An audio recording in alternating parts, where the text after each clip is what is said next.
Rye from Exploring Whiskey. Tonight we've got one of the newest expressions of one of our local favorites. That's Green right. Brier Rye.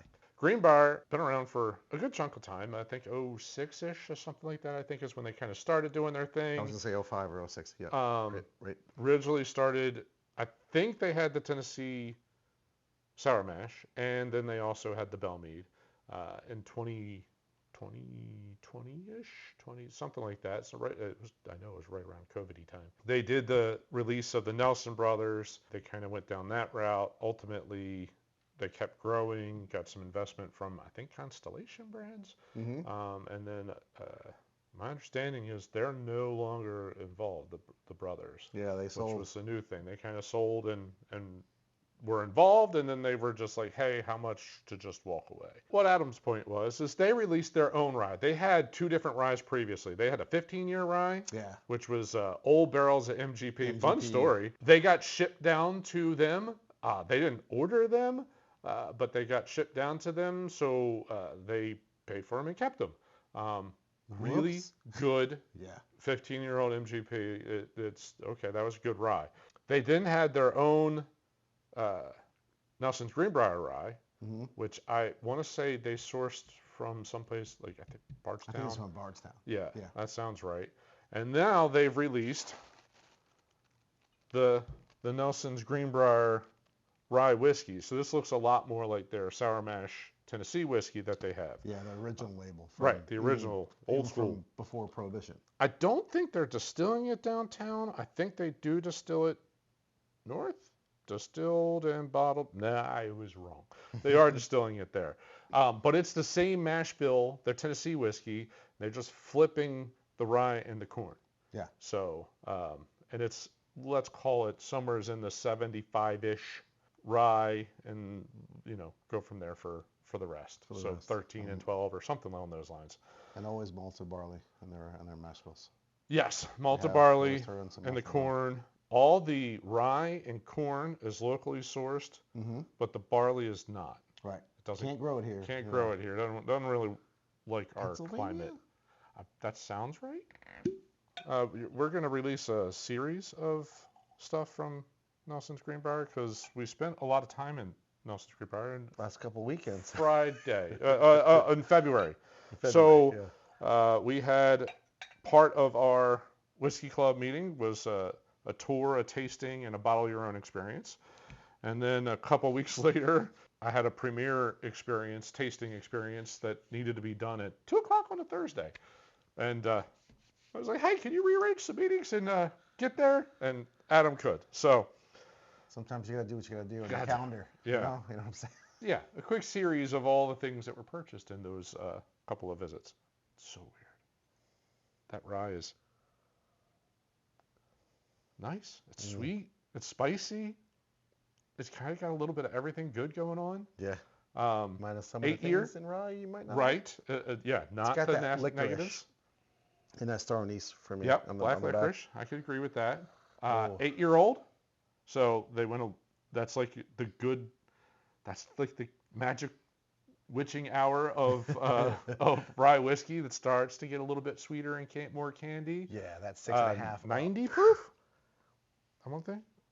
90 proof and $50. Nose goes to the palate. Yeah, sweet, vanilla-ish. Ooh, tons of bacon spice.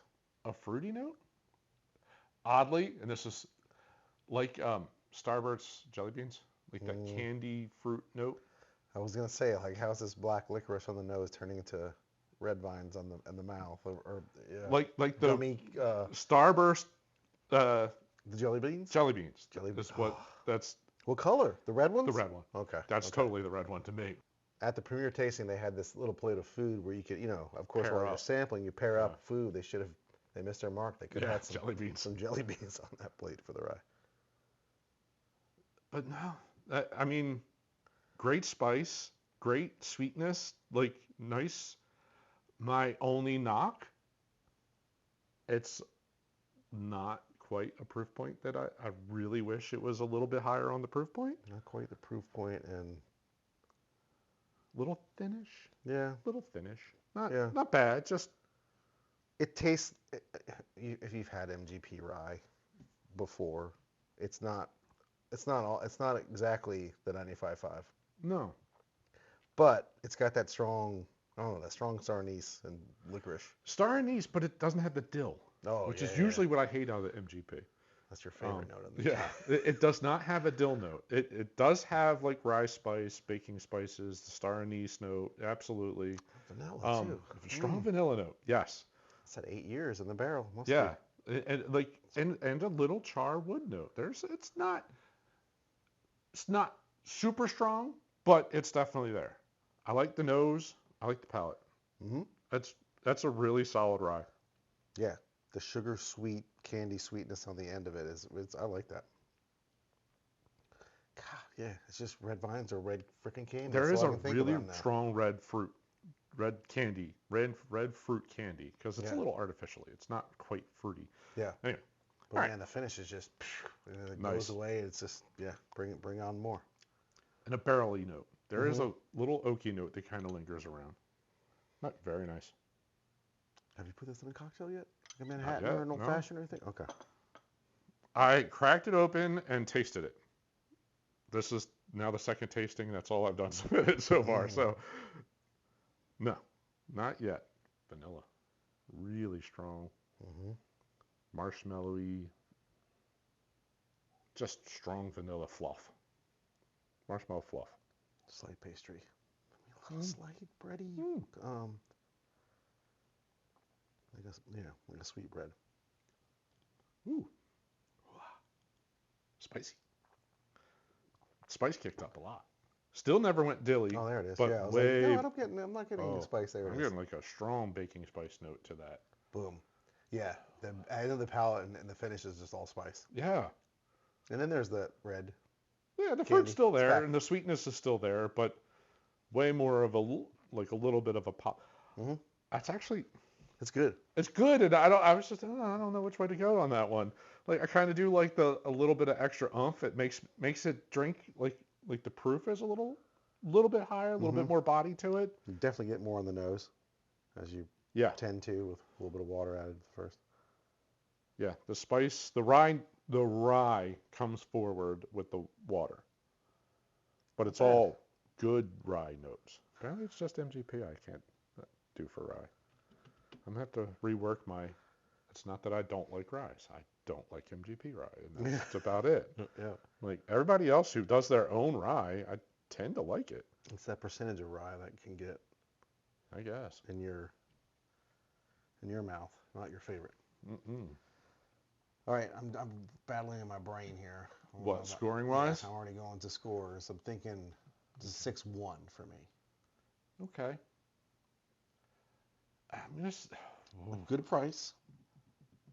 Proof could be better. Could be better. That's my knocking point. And I'm sitting there thinking, to me, it's a below a 6. The 90 proof is a little light for me. I love the sweet notes. I love the touch of an age note that's popping through. Man, if that was 105, 110, 113, like you want to play with like weird little odd numbers. If it could go into the palate, that proof could make it last on the finish longer.